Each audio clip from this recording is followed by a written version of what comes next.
चल गेलो तोड़ के डीजे भरत अनमोल शीशा जन दिल चल गेलो तोड़ के शीशा जन दिल चल गेलो तोड़ के हे ये शीशा जन दिल चल गेलो तोड़ के जाई छियै ससुरा हमरा जे छोड़ के जाई छियै ससुरा हमरा जे छोड़ के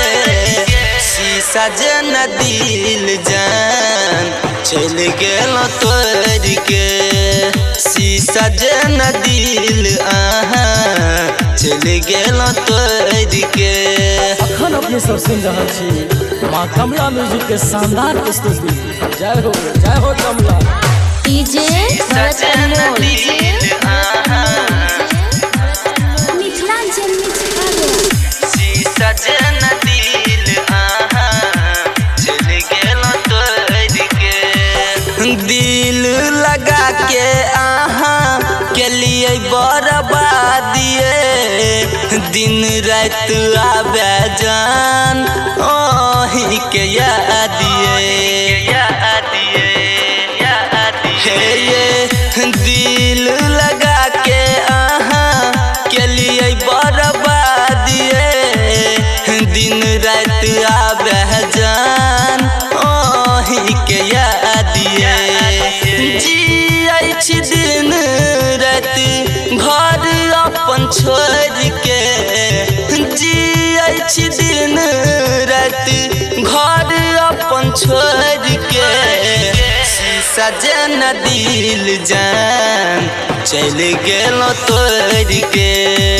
शीशा जन दिल जान चल गेलो तोड़ के अखन अपने सब सुन रहा छी माँ कमला म्यूजिक के शानदार प्रस्तुति। जय हो कमला। डीजे भरत अनमोल मिथिलांचल शीशा जन दिल चल गेलो तोड़ के जाने छियै करबै नहीं जे हमरा से बातिए प्यार क के हमरा से जान के लिए यहाँ घातिए हे ये जाने छियै करबै नहीं जे हमरा से बातिए प्यार क के हमरा से जान के लिए यहाँ घातिए भरत अनमोल के जान जाई छियै छोड़ के शंभु रमेश के जाई छियै छोड़ के शीशा जन दिल जान चल गेलो तोड़ के शीशा जन दिल जान चल गेलो तोड़ के।